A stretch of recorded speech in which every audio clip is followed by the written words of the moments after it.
¿Qué tal? Muy buenas noches. Son las 8 en punto de la noche. Bienvenidos a la Masterclass de Medical Legal Center. Estamos transmitiendo completamente en vivo a través de Zoom y simultáneamente a través de Facebook Live de Yo Soy Médico 17, a quien siempre agradecemos que nos facilite su plataforma para llegar a más profesionales de la salud. Ahorita se está doblando, se está viciando mi voz, pero tengo aquí, a ver, se está viciando y parece que es precisamente Facebook.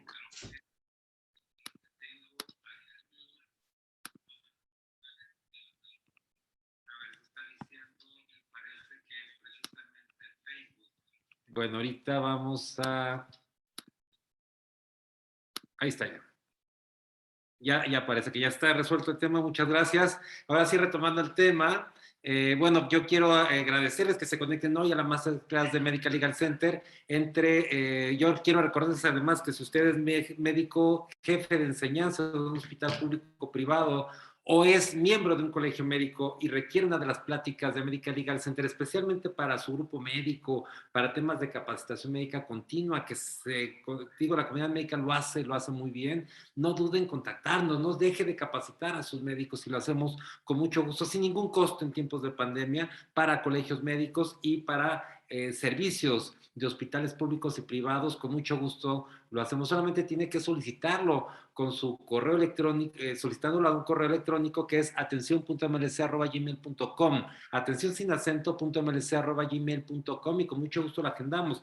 Díganos qué plática quiere y ya está con mucho gusto agendada especialmente para ustedes. Esta plática quedará grabada y estará disponible para ustedes en YouTube, en el canal de Medical Legal Center. Solamente tiene que entrar a YouTube, teclear Medical Legal Center y está listo. Todos los lunes teoría del caso, todos los miércoles, todo el martes podcast. Ya retomamos el podcast. Ayer estuvo el podcast, lo pueden ver en YouTube y también lo pueden ver en Spotify. Solamente búsquenlo en sala de espera en Spotify y en YouTube en el de Medical Legal Center. Los miércoles la Masterclass, una sesión médica de alto impacto como la del día de hoy. Y de lunes a viernes, La Voz del Residente, a la misma hora, a las 8, el lunes de otorrinolaringología y anestesiología, el martes de pediatría y ginecobstetricia, el miércoles tenemos medicina interna y urgencias, el jueves tenemos ortopedia y oftalmología y los viernes exclusivamente cirugía general. En punto de las 8 de la noche es para generar comunidad médica entre médicos de estas especialidades, entre residentes de estas especialidades. Yo les recuerdo que pueden estar al tanto de nuestros programas académicos a través de nuestras páginas de redes sociales, Facebook, Twitter, Instagram, tanto Medical Legal Center, tecleen Medical Legal Center en Facebook, Twitter, Instagram, y también La Voz del Residente en Facebook, Twitter e Instagram, y ahí nos van a encontrar. También, antes de presentarles a nuestra invitada, quiero comentarles y recordarles que todas las preguntas que deseen hacerlas, ayúdenme a hacerlas solamente por el icono de preguntas y respuestas, no en el de chat, porque en el de chat no alcanzo a leerlas. Entonces me pierdo extraordinarias preguntas porque no se hacen por el canal adecuado. Ahora bien, antes de presentarlas a nuestra invitada, Medical Legal Center tiene un compromiso con la comunidad médica, y como ustedes saben, hace un par de meses tuvimos dos acontecimientos que conmovieron a la comunidad,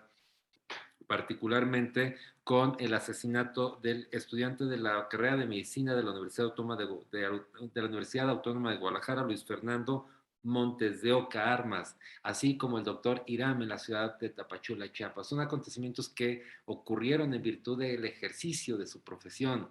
Y eso no debe ocurrir y la comunidad médica no lo debe permitir. Por ello, a pesar de que fueron acontecimientos que, reitero, no debieron ocurrir, la comunidad médica y particularmente el Medical Legal Center tenemos el compromiso de recordarlos todos los días que estemos en sesión, hasta en tanto la autoridad estatal en ambos casos dé con el responsable o con los responsables. Mientras tanto, lo seguiremos recordando en honor a toda la comunidad médica. Ahora sí, me voy a permitir presentar a nuestra invitada del día de hoy. Ella es la doctora Reina Michelle Mexía Beltrán, profesor de curso de línea de farmacovigilancia de IMSS, especialista en medicina familiar y administración de instituciones de salud, Cuenta con una maestría en desarrollo humano y administración de instituciones de salud, diplomada en profesionalización docente, habilidades directivas, metodología de investigación, certificación en psicología, instructor, habilitador y docente, y docente por el IMSS, presidenta del CEMEFGBLAC, del Colegio de Médicos Generales y Familiares de Los Mochis, Sinaloa, y también vicepresidente de la Asociación de Residentes y Residentes Familiares y de Medicina Familiar. Y ella, bueno, pues un temazo que muchos médicos me han estado hablando para estar presentes en la sesión, y es el tema de farmacovigilancia. Vamos a ver precisamente el tema de farmacovigilancia. Ay, aquí me lo borraron. Ya lo tengo. ¿Cuál es la importancia de realizar farmacovigilancia de las vacunas COVID en México? Doctora, bienvenida. Muy buenas noches. ¿Cómo está? Bueno, muy buenas noches, licenciado. Muchísimas gracias por la presentación. Es un honor para mí que Médica Legal me haya invitado este día. Gracias a todos los participantes de todo el país que estoy viendo que se están conectando. Pues es grato poder charlar, poder hacer un recordatorio de este tema tan interesante, y yo creo que debemos de trabajar mucho en él. Oh, doctora, y además todos los temas relacionados con COVID muy polémicos. Entonces, bueno, hoy en día hay mucho que aprender, y yo quiero agradecerle especialmente que se dé la oportunidad de aportar a la comunidad médica, y eso tiene un valor especial, doctora Mejía. Y bueno, la dejo con el mejor público, que son los profesionales de la salud, y ustedes y yo nos vemos en la sesión de preguntas y respuestas. Muchas gracias. Pues vamos a empezar con esta charla. Pues ¿cuál es la importancia de la farmacovigilancia de las vacunas COVID en México? El objetivo de esta charla va a ser identificar la importancia de realizar el reporte de eventos atribuibles a vacunas, que son los ESAVI, para monitorear la seguridad de las vacunas aplicadas. Y tenemos que empezar por lo que viene siendo la definición de farmacovigilancia. La Organización Mundial de la Salud nos dice que es la ciencia y las actividades relativas a la detección, evaluación, comprensión y prevención de los efectos adversos de medicamentos o de cualquier otro problema relacionado con ellos. Es decir, no nada más van a ser medicamentos, en este caso van a ser vacunas. Y también de tecnovigilancia, que son todos aquellos aditamentos médicos con los cuales trabajamos. La norma oficial mexicana 220 SCA del 2016 nos dice que esta es de observancia obligatoria en el territorio nacional y en las entidades de la administración pública federal y local, por lo que tanto clínicas públicas como privadas tenemos que llevar a cabo el área de farmacovigilancia en el Sistema Nacional de Salud. Nos compete a todos, desde el área médica, enfermería, trabajo social, quienes estemos directamente en contacto con el paciente. ¿Y qué es un ESAVI? Es un evento supuestamente atribuible a la vacuna, y son todos aquellos síntomas o manifestaciones clínicas que el paciente nos refiere que tuvo inmediatamente posterior a la aplicación de la vacuna o también un tiempo después.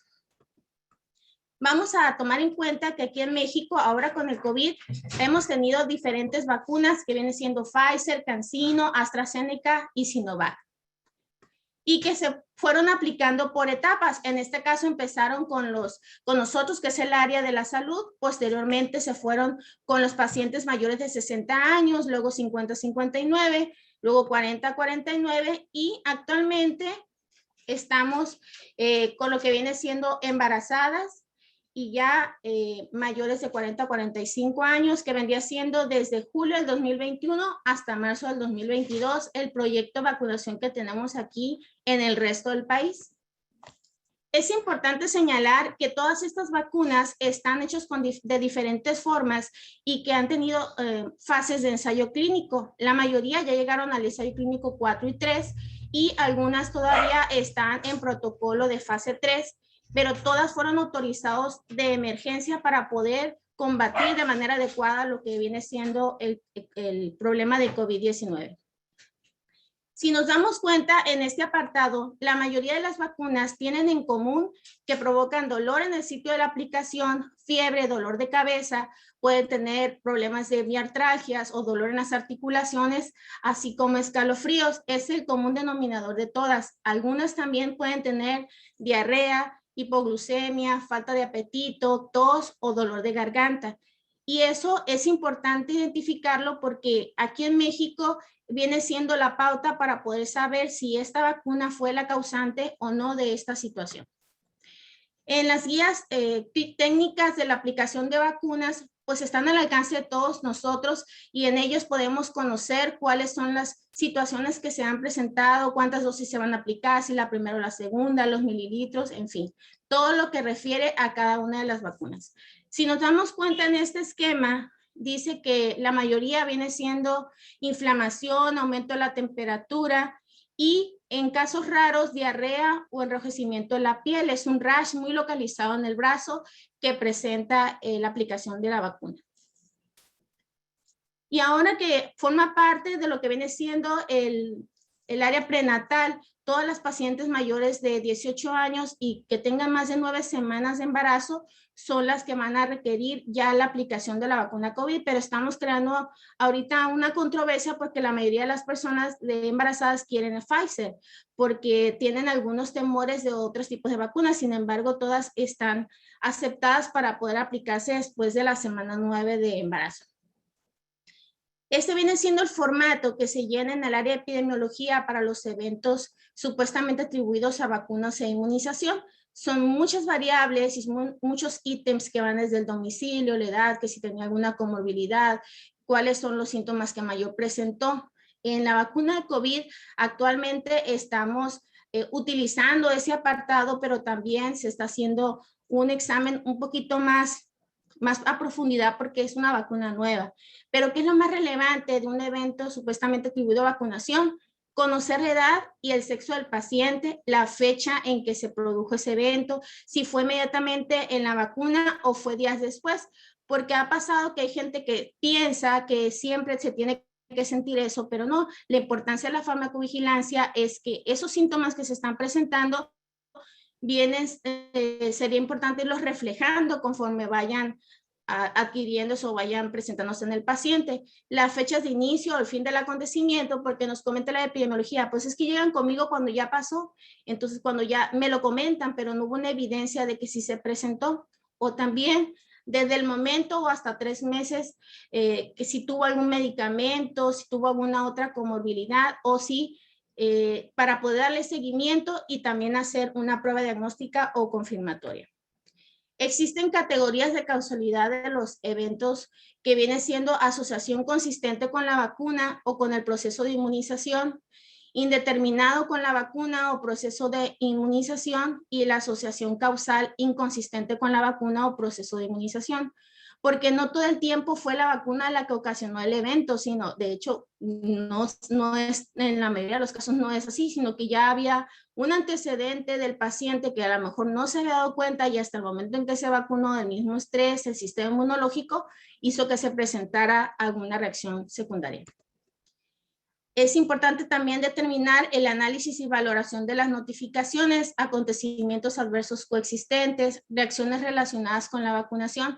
Si es un paciente que ya tuvo reacciones a otras vacunas, sobre todo la de la influenza, que mucha gente luego dice, es que me puse aquello y me dio influenza. No, simplemente es un sistema inmunológico que no está al 100, probablemente es un paciente hipertenso, diabético, descontrolado. Reacciones relacionadas con errores durante la inmunización, reacciones relacionadas con la vacuna y reacciones relacionadas con los defectos de la calidad de la vacuna.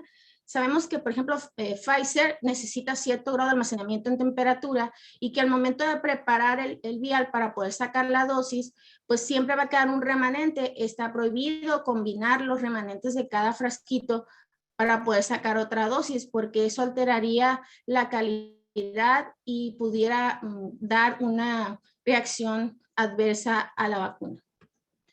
También es importante determinar, un caso aislado generalmente no supone una señal, por eso estamos haciendo este día, este llamado para que todos desde nuestro lugar de trabajo o área hagamos la farmacovigilancia, porque hay que hacer la tarea con el paciente que al momento que se vacune lleve al área de epidemiología o con su médico tratante el síntoma, que le diga, ¿sabe qué, doctor? Es que yo me sentí así, a mí se me entumeció el brazo, a mí me dolió más de lo común, tuve febrícula, para poder que epidemiología inicie el proceso de este seguimiento. Estas son las principales preguntas que me han llegado a hacer. ¿Qué debo hacer si me ha ocurrido un acontecimiento de vacunación? Pues acudir al área de medicina y de ahí se va a derivar el departamento de epidemiología. ¿Qué debo notificar? ¿Qué es lo que siente el paciente? ¿Quién puede notificar? Les decimos el médico, la enfermera, los que estén en contacto con pacientes. ¿Cómo puedo notificar? Pues hay una hoja de llenado especial donde se hace la notificación. ¿Qué hacen con los casos notificados? Pues ahorita lo vamos a ver, que epidemiología es el primero que recibe la información y que posteriormente eso se lleva a lo que es epidemiología a otro nivel. ¿Cómo se utiliza la información que proporcionan las notificaciones? Pues de manera secreta, o sea, discreción. Solamente nos interesa saber qué es lo que se está presentando y está ocasionando esas alteraciones en la salud de las personas. ¿Dónde puede encontrar información sobre los acontecimientos adversos? Ahorita lo vamos a mencionar. ¿Y cómo debo de interpretar esta información? Pues también lo vamos a mencionar. En las vacunas, de acuerdo a la norma oficial mexicana 0020, dice que el tiempo de los ESAVI va a variar dependiendo si es grave o si es no grave. Es decir, los graves generalmente se presentan en menos de 48 horas y los no graves de 7 días en adelante. Pero les digo, en la vacuna COVID todavía se está en análisis constante cuál es la manera en que se está presentando y los efectos que puede desencadenar. Y este viene siendo el esquema para poder darnos una idea de cómo se hace el proceso en las vacunas de COVID. Se llega con el médico tratante lo deriva al epidemiólogo, el epidemiólogo hace el llenado de la hoja de eventos secundariamente a vacunas, lo manda al epidemiólogo jurisdiccional, el jurisdiccional lo deriva al epidemiólogo estatal y el epidemiólogo estatal a su vez se lo hace llegar a lo que es la Dirección General de Epidemiología y al Centro Nacional de Salud de la Infancia y la Adolescencia. Y a su vez ellos lo hacen llegar al Centro Nacional de Farmacovigilancia de la COFEPRIS, donde se hace el concentrado nacional de todos esos eventos que se hayan presentado durante la vacunación. ¿Y qué pasa con esa información? Pues se hace llegar a Uppsala, que es en Suiza, que es el concentrado mundial de los eventos adversos de vacunas y de medicamentos. ¿Y qué hace la farmacovigilancia cuando recibe esta información? En este caso, yo les digo que es muy parecido al CIE-10. El CIE-10 es la nomenclatura que utilizamos en la consulta externa para poder dar o aplicar los diagnósticos en las hojas de control. Pues aquí viene siendo como lo mismo, es algo paralelo, que es el MEDRA. Es Medical Dictionary Regularity Actividades, y son las actividades de la organización para el mantenimiento y el soporte. Todos los datos que se van incluyendo en esa hoja de captura se van registrando aquí en el MEDRA y se va haciendo un concentrado, el cual su finalidad es tener una terminología médicamente validada, aceptada internacionalmente. O sea, lo que se detecta en México se puede aplicar en España, en otro país, para ser utilizada por las autoridades regulatorias y la industria biofarmacéutica. Se emplea en todos los pasos del proceso regulatorio, desde la pre hasta la post-comercialización. Estamos hablando de vacunas, de medicamentos o de tecnovigilancia, que vienen siendo todos los aparatos biomédicos. Y de esta manera vamos a identificar diferentes datos que vienen siendo terminología de los medicamentos, las descripciones de la gravedad, los datos demográficos, la terminología de los equipos, en fin, nos va a dar un esquema. Nosotros nada más vamos a entrar a ese lugar y ya vamos a tener la respuesta de todo lo que ocupemos.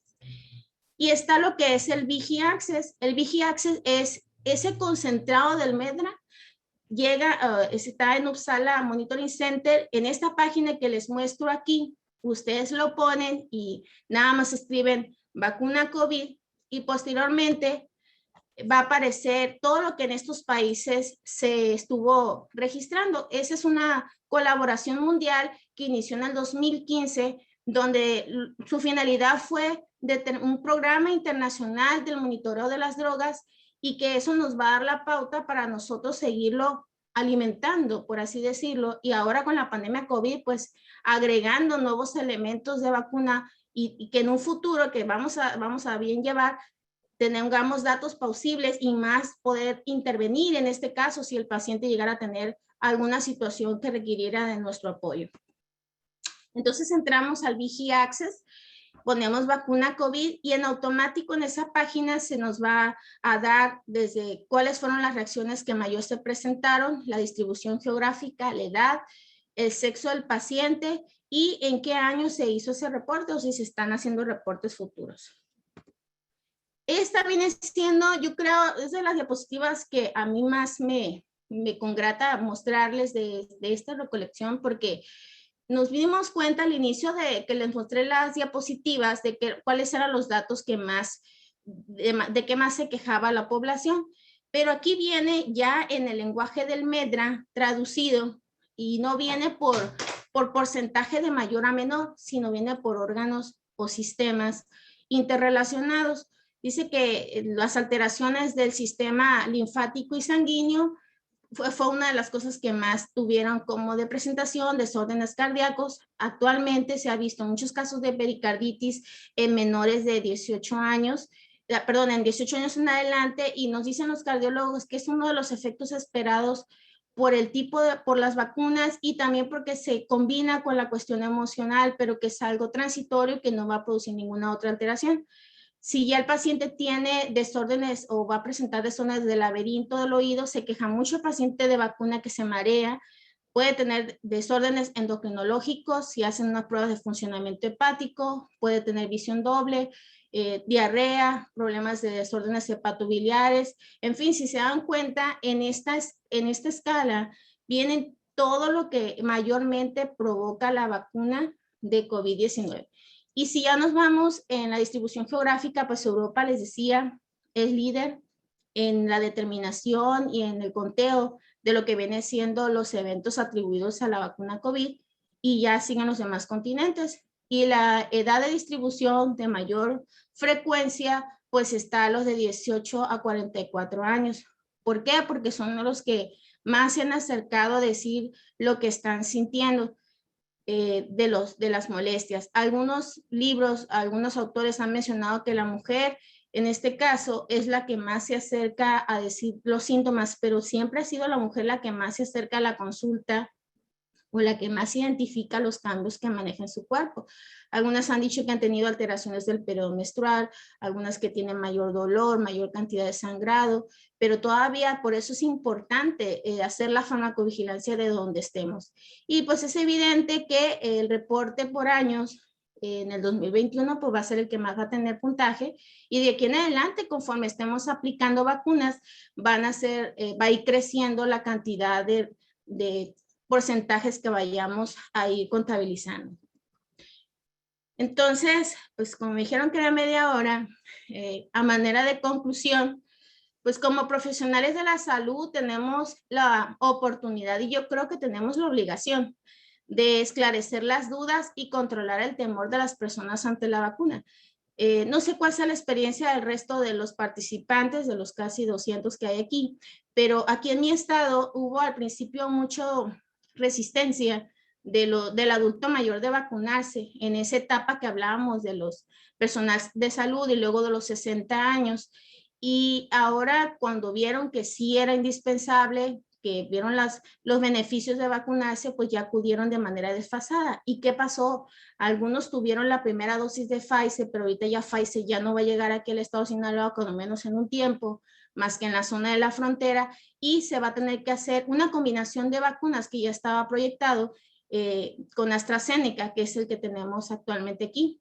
Y por otra parte, los jóvenes de 18 años en adelante, que también tenían cierto grado de resistencia, que porque iba a producir efectos tromboembólicos el AstraZeneca, pues ahí que se está viendo que es de 0.6 a 1 casos por millón, pues ahora sí quieren ponérsela. ¿Por qué? Porque tanto la cuestión gubernamental implementó que tenían que tener su carnet de vacunación y pues se están vacunando.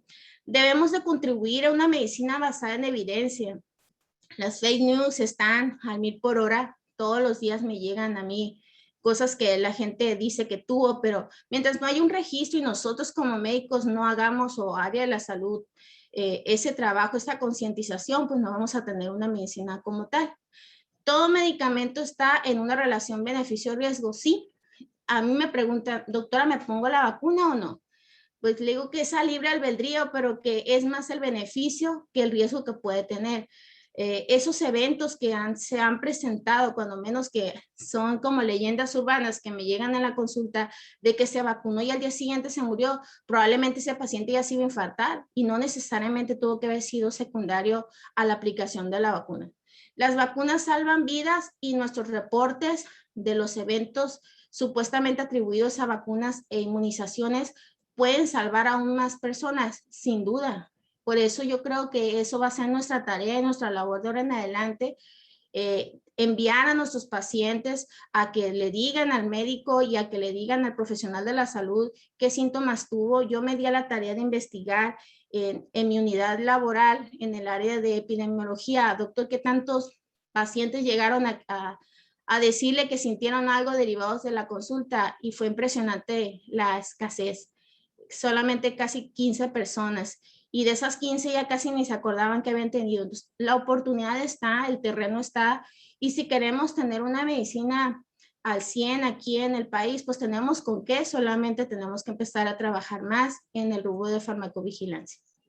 Entonces, pues, esos son mis datos.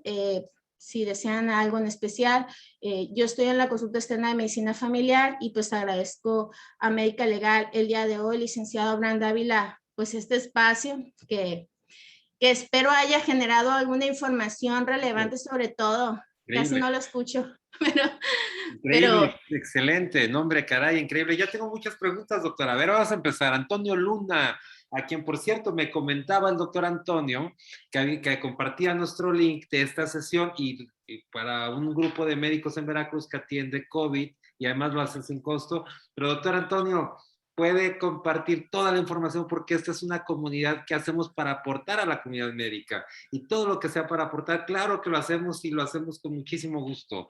A ver, el doctor Antonio Luna, a quien también le envío un saludo, dice, ¿las personas con atopia familiar pueden incrementar después de ser vacunados las manifestaciones clínicas de mayor sensibilidad a los cambios climáticos?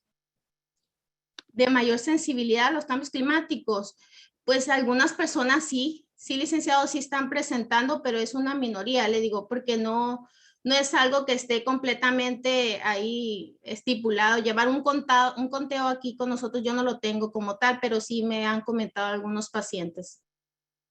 Excelente. Juliana Sánchez dice, de las vacunas aplicadas, ¿por qué la CanSino en varios pacientes no logró generar anticuerpos? Pues dicen algunos estudios que eso va a depender del sistema inmunológico de cada paciente que haya recibido la vacuna.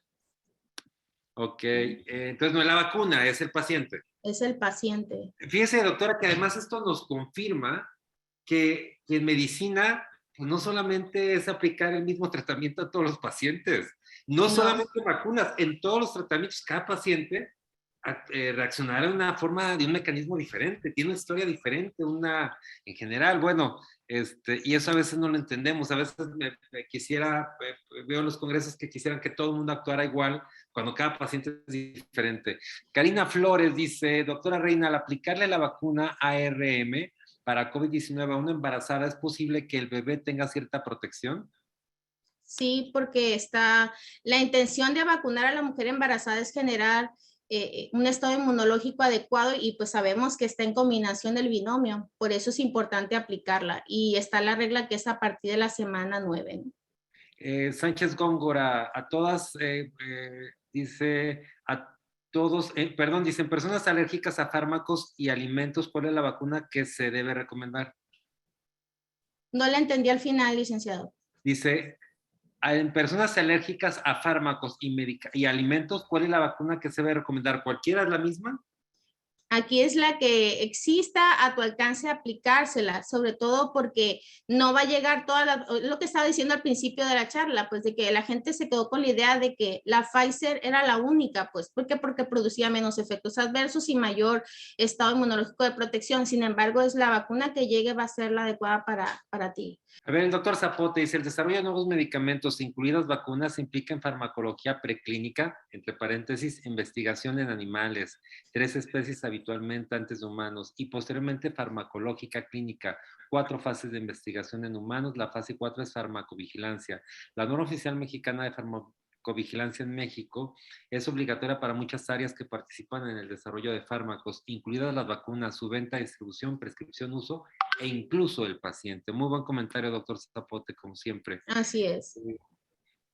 Constanza Mora dice, felicidades, excelente tema y la vanguardia. ¿Qué me pudiera decir sobre una tercera dosis de AstraZeneca? A ver, doctora, a ver, De AstraZeneca. Fíjense que donde más le había escuchado yo era de Pfizer. De AstraZeneca no la había escuchado como tal y una segunda dosis de CanSino, porque se vio que para algunas variantes, como la Delta, la Gamma, la Lambda, que ya está ahorita por aquí, tendría que tener cierto grado de protección. A su vez, es parecido a lo que es la vacuna que se hizo anteriormente con lo de la influenza. Claro que son diferentes formas de producción y que se fue adecuando dependiendo de lo que más existía o imperaba. A ver, Entonces, doctora, el otro tema que es el tiempo de protección de la vacuna. pues el tiempo de protección de la vacuna, aparentemente, algunos estudios dicen que son de 6 meses a 1 año, pero que vamos a seguirnos revacunando cada año. Va a ser como la de la influenza, porque es un virus. Elizabeth Barbosa dice, una de las causas de que las personas no acudan a reportar efectos secundarios es el hecho de que las autoridades han tratado de minimizar dichos efectos. ¿Qué opina? Pues las autoridades y también yo creo que es una responsabilidad civil, porque si bien es cierto que la persona es la que está sintiendo los síntomas, es la que tiene que ir a decirle al médico, doctor, a mí me está pasando esto, pero ya lo toman como si fuera algo esperado, algo normal, pero de normal no tiene nada, pues lo ideal sería que realmente el paciente cuando se vacune vaya y dé la información. Bueno, doctora, también la realidad es de que la información que se tiene a raíz de esta pandemia es endeble, no es confiable. Yo, por ejemplo, veo que cuando viajo en avión que me piden un reporte si he tenido fiebre, síntomas, y bueno, conozco mucha gente que ha tenido los síntomas y tiene que decir no, porque si no, obviamente no vuela.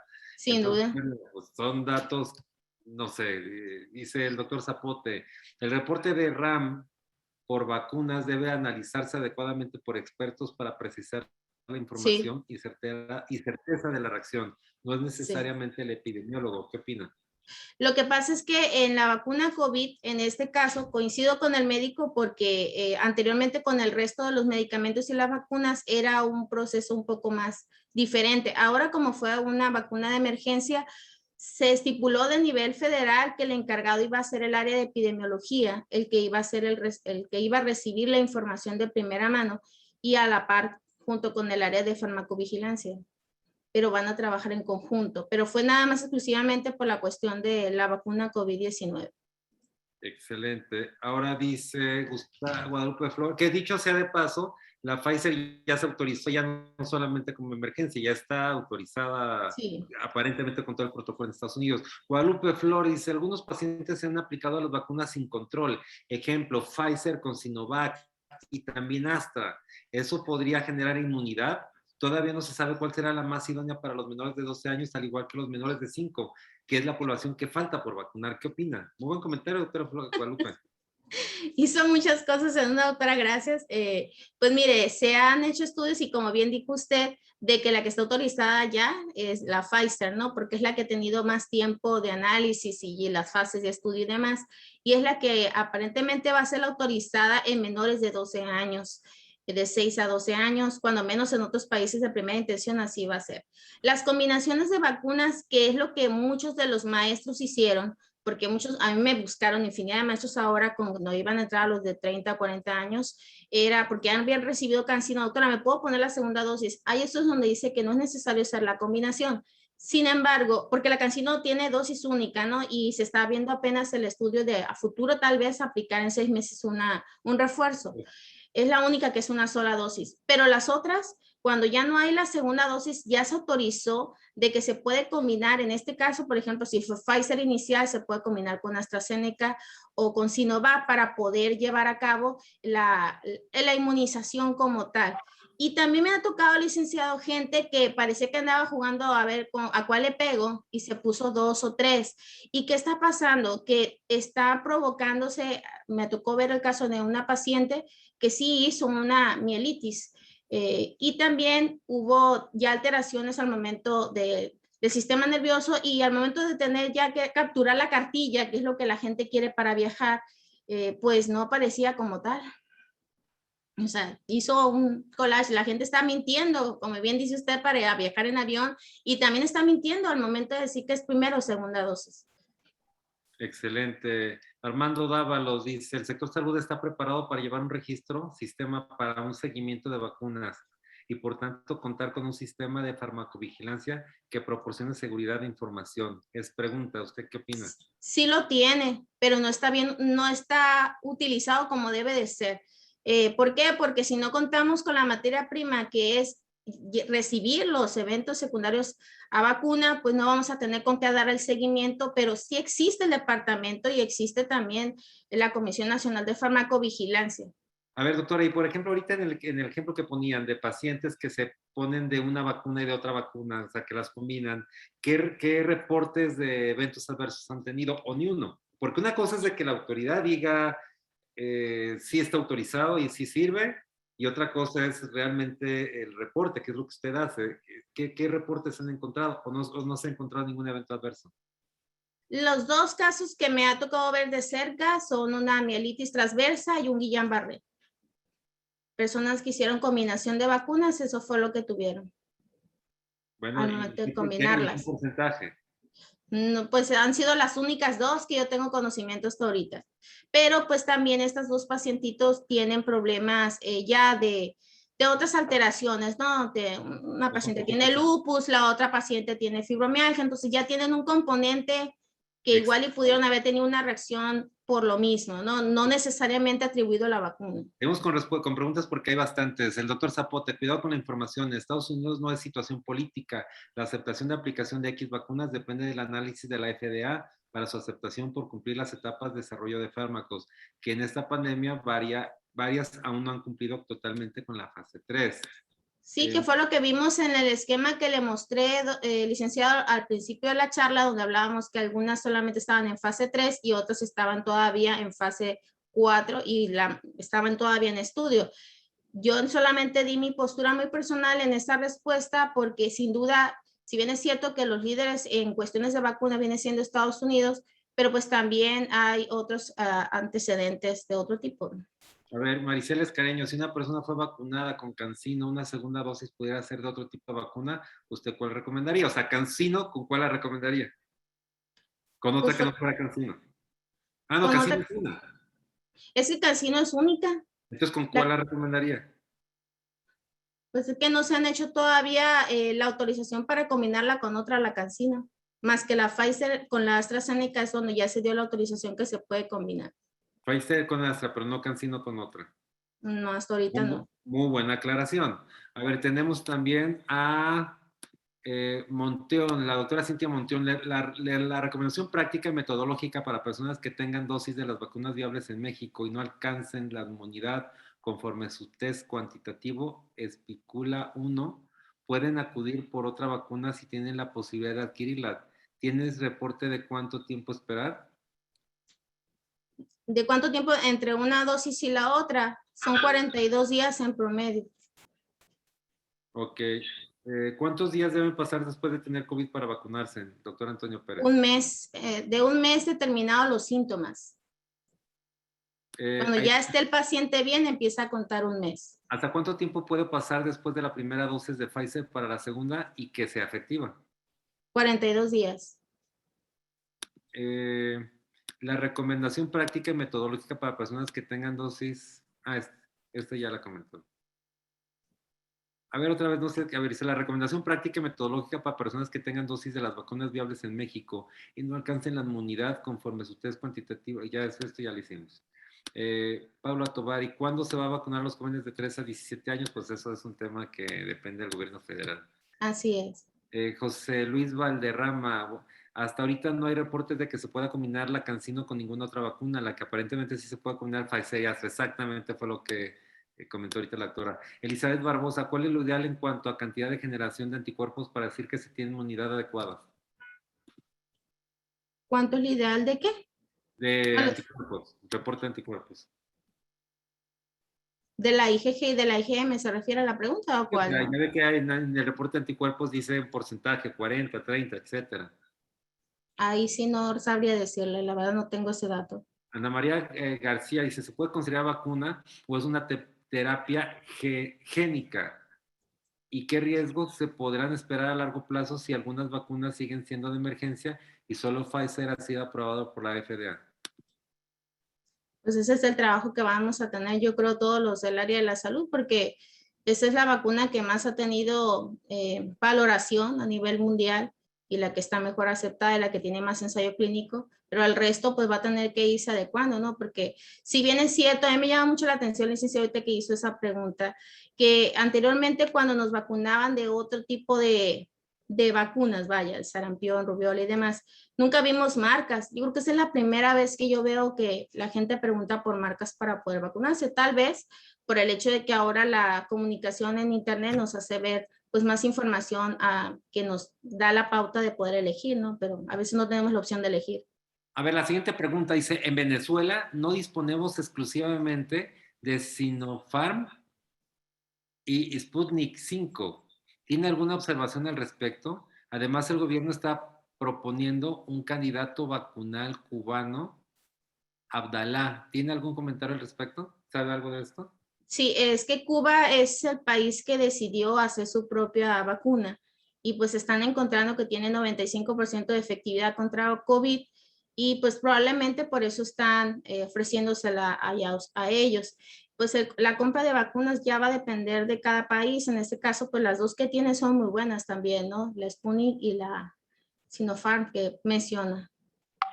Eh, Dice un médico también, dice, me aplicaron la segunda dosis de Astra y a las 48 horas inicié con dolor muy importante en área del piquete, pero posteriormente el dolor se me hizo muy importante en la articulación acromioclavicular. Uh -huh. Agrado de asistir al traumatólogo, al ortopedista. Otra compañera tiene la misma sintomatología. Mi pregunta, ¿sería hacer la referencia epidemiológica? Sin duda, doctor, ojalá que la pueda hacer. Y precisamente el día de hoy recibimos un comunicado de nivel central en el instituto donde todos los pacientes que se les aplica AstraZeneca que tengan dolor intenso en el área de aplicación, en el hemitórax, o que empiecen con cefalea intensa o debilidad, tengamos que hacer el reporte por la posibilidad de que tengan algún detalle mayor. ¿Cuántos días puede durar las molestias por la reacción de la vacuna Astra? Hasta 7 días máximo. El día quinto va a haber mejoría Se puede, total. y si no hay que reportarlo.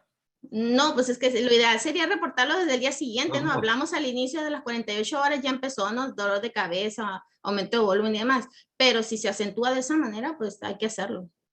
¿Se puede considerar vacuna o es una terapia? Ah, esto ya lo comentaron. El doctor Clemente Barracrame, ya decidí no comprarla después de la sesión del lunes. Me decía que no me compre una motocicleta, estaba decidida a comprarla y siempre que estoy decidido veo algo que me dice que no tengo que comprarla y el lunes fue precisamente la sesión de los traumatismos nasales. Muchas gracias, te lo agradezco mucho. Y bueno, muchísimas. ¿Qué pasa si una persona que le dio COVID se vacuna antes del mes como usted lo recomienda? Probablemente su sistema inmunológico todavía no esté al 100 para poder recibir la vacuna y eso lo va a hacer que tenga mayores síntomas. A ver, buena pregunta, la doctora Valeriano. ¿Por qué? Le mando un saludo. ¿Por qué a los Gracias. vacunados se le pegan los metales? A ver, ¿por qué? Porque tienen grafeno. A ver, platíqueme, digo yo, lo hemos escuchado, caray, yo también lo he escuchado y me han dicho, y digo, no me consta nunca que lo he hecho, pero a ver, platíquenos eso. Pues mire, licenciada, a mí en lo personal no me ha tocado ver todavía ningún paciente que me diga que se le peguen las monedas, ¿no? O sea, no lo he visto. No me consta a mí. Sin embargo, sí ha habido compañeros en la privada que se les ha tocado, ¿no? Tal vez por la movilización de los metales que tengamos, no lo sé, pero es algo que está ahí en el aire como tal y tal vez sí tenga alguna combinación, pero no sabría decirle si es esa sustancia como tal que sea la que contenga, ¿no? Doctora, pareciera que es de chiste, pero no, digo, pasa. Entonces, bueno, hay que saber por qué pasa, porque en otras vacunas no. Digo, de eso se trata de conocer. Guadalupe López, ¿en base a qué se autoriza la combinación de ambas vacunas? La combinación Astra-Pfizer era, si no me acuerdo. Sí, la Astra Pfizer, porque son las vacunas que ya tienen el protocolo ya de fase completa. Esas son las que ya ahorita están bien aceptadas a nivel mundial. ¿Por qué al aplicar la vacuna Astra no debo consumir mariscos? En la primera aplicación no me lo mencionaron, la segunda sí. De hecho, todas las vacunas debería de decirse, pero como a veces se pierde la información, ciertos alimentos tienen histaminérgicos y eso nos van a hacer que se aumente la posibilidad de una reacción alérgica. Lo que no queremos es que el paciente vaya a hacer una reacción, en este caso al marisco, a los cítricos, a los embutidos, no sé, y que se le adjudique a la vacuna como tal, ¿no? O sea, vamos a disminuir esas situaciones que me van a condicionar una posibilidad de alergia y no atribuírselas a la vacuna que haya sido la causante. Por eso se hizo así, ¿no? De Para que tener datos limpios, muy bien, el comedor rojo. Perfecto, se entiende muy bien. Cuando uno solicita la medición de anticuerpos post aplicación vacuna es muy variable y es difícil decir si está con una buena inmunidad ante otro contagio. Pues buen comentario. sí es cierto, ¿Cuántos, mucha razón. ya que nos comentó el tiempo de aplicar las molestias de la vacuna AstraZeneca, qué tanto protegerán las vacunas actuales ante las variantes que han surgido? Pues existen algunos estudios que dicen que por ejemplo, en este caso de Pfizer y de AstraZeneca, que sí tienen protección para las últimas dos variantes que están apareciendo, cuando menos aquí en el país, de un 92 o 95%. Excelente. La reacción adversa a vacuna, el paciente la informa al médico clínico que lo atiende. El paciente no informa al epidemiólogo. El médico clínico debe de reportar la reacción médica dependiendo de la gravedad en las primeras horas o hasta varios días después. Recuérdese que son vacunas aceptadas por la emergencia de la pandemia.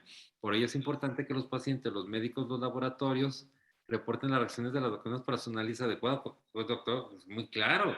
El tema es de que no la reportamos al epidemiólogo. El paciente no sabe, él no sabe que tiene que ir con el epidemiólogo. Él lo reporta al médico de primer contacto. ¿Qué recomienda ahí, doctora, para que el médico de primer contacto haga el reporte? Pues hacerles la invitación de tomarlo en cuenta. Dicen que no diagnosticamos lo que no conocemos o no derivamos lo que no sabemos, ¿no? Entonces el trabajo de la farmacovigilancia empieza con nosotros, ya sea enfermería o nosotros el área médica, y derivarlo al departamento, en este caso epidemiología, para que se le dé el inicio del seguimiento de toda esta determinación de síntomas, ¿no? Tendríamos una mejor farmacovigilancia en todos los aspectos, ¿no? Muy importante hacer conciencia con todos y qué bueno que esta sesión sirva para esto. Aide Gutiérrez, ¿qué pasa? Dice, ¿qué pasa si ya pasaron 4 meses después de la primera dosis de Pfizer y al momento no hay de la... Perdón, Salud. perdón. No hay de la misma. ¿Será efectivo seguir esperando a que haya o qué se puede hacer? O sea, ya pasaron 4 meses. No, pues ahí se va a tener que poner, de hecho hay algunos casos de personas que han iniciado otra vez el esquema, porque ya pasaron 4 meses, pues ya no va a tener el mismo efecto, va a tener el efecto protección, pero no, si era un 96%, 94%, pues ya no lo va a obtener por el tiempo que pasó entre una dosis y la otra. Entonces algunos pacientes están optando por volver a iniciar el esquema como si no hubieran nunca recibido ni siquiera la primera Pfizer. En el ISSSTE de Pátzcuaro nos vacunaron a los 4 días de salir de los 14 días de aislamiento. ¿Fue adecuado esto? No, ¿Por no, qué? porque el sistema inmunológico todavía no estaba al 100% recuperado. Tenía que haber sido al mes de salir de todo el evento de A ver, COVID. la doctora Guadalupe Castillo dice algo muy interesante también. Dice, no se pegan los metales, es por la grasa de la piel que pega los objetos. Si ustedes salen de metal, se dejan de pegar. Bueno, hay que ver. Muy bien, muchas gracias. María Hernández, una paciente con una parálisis cordal unilateral posterior a la aplicación de la segunda dosis de la vacuna, ¿debe reportarse también a epidemiología? todo. Todo, desde lo más sencillo, que aumentó el volumen. A mí me llegaron pacientes con fiebre de 38 en adelante, aumento de cambios de coloración del local de la zona de aplicación, todos los síntomas que tengan vértigo se reportan, todo.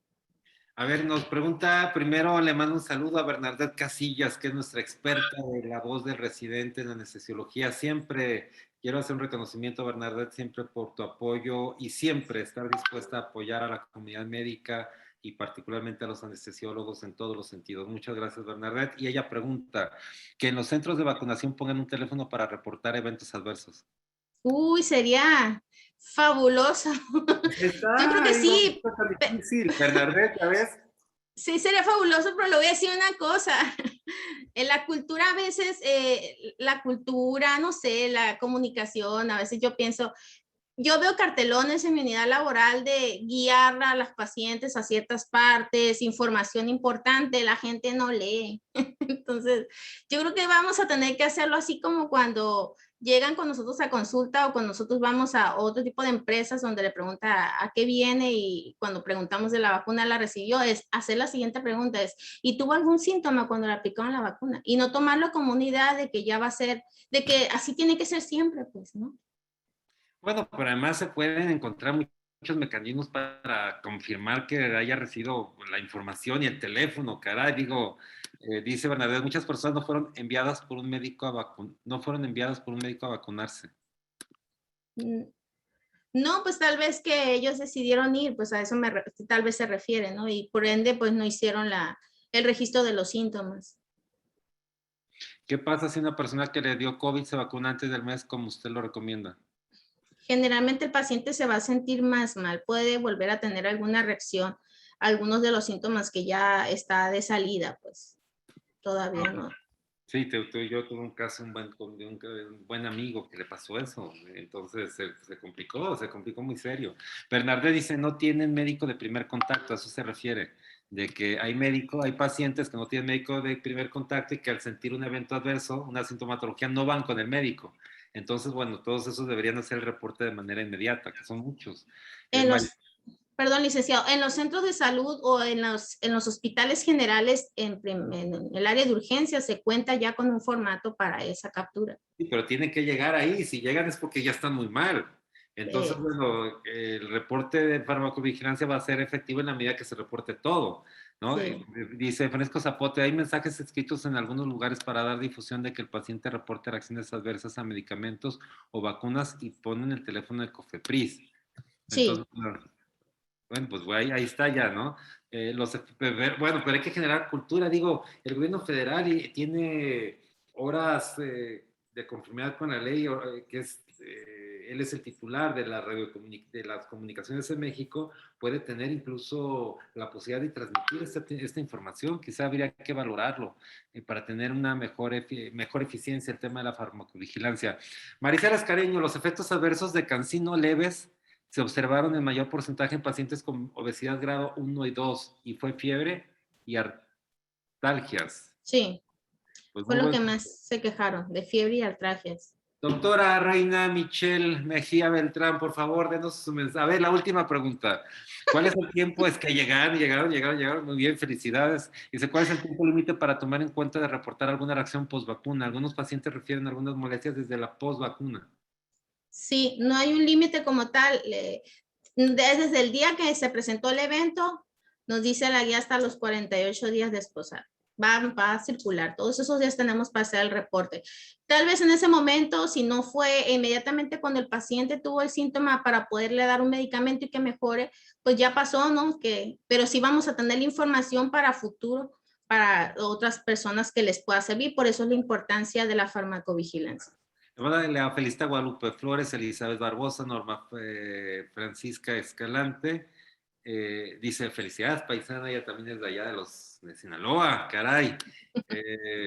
Muchísimas gracias, doctora Reina. Por favor, su mensaje final a la comunidad médica. Pues invitarlos a todos los que están detrás de esta pantalla para que hagamos la tarea que nos compete en el área de farmacovigilancia. Ya nos dimos cuenta que es algo fácil, el momento que llegue nuestro paciente, hacerle la pregunta que si recibió alguna vacuna, en este caso, ahora ya vamos a empezar en octubre con la vacuna de la influenza también, y pues vamos a tener que empezar a hacer la farmacovigilancia, no nada más para COVID, sino para todas. Francisco, ya los últimos comentarios, el doctor Zapote dice, recuérdense también las interacciones de medicamentos con las vacunas. Sin Importante. duda, es Y importante que el paciente esté tomando algunas cosas que nos lo haga saber. Enrique Pineda, y no olvidar hacer el reporte de ESAVI. No, esos son los eventos supuestamente atribuidos a vacuna e inmunización, son clave para poder tener los datos bien. Termino con la comentario de Bernadette Casillas. Dice, la persona que vacuna dice, si se siente mal, tome paracetamol. Podría decir, y hable a tal teléfono. Oiga, Eso estaría muy bien, Bernadette. o darles un papelito con el número. Sí, también la saludaba Guadalupe Cota, Guadalupe Olalde, Arturo Salamanca, del Hospital Puebla de Ángeles, del Hospital Ángeles. Y bueno, yo me despido de todos ustedes, no sin antes agradecerle el favor de haberse conectado. Les recuerdo que esta plática está grabada y puede volverla a verla en YouTube. Solamente tiene que entrar a YouTube, teclea Medical Legal Center y están lunes, teoría del caso, martes, podcast y miércoles la masterclass y de lunes a viernes están grabadas todas las voces de residentes, sesiones para generar comunidad médica entre las residentes. Les recuerdo que si usted es médico jefe de enseñanza en un hospital público o privado o es miembro de un colegio médico y requiere una de nuestras pláticas de Medical Legal Center, no duden en contactarnos. Con mucho gusto lo hacemos, solamente tiene que enviar un correo al atención.mlc@gmail.com. Atención, sin acento, .mlc@gmail.com y con mucho gusto la agendamos. Nos vemos nuevamente. Muchas gracias y hasta el lunes en este mismo Hasta luego. link. Muchas gracias a todos. Hasta luego.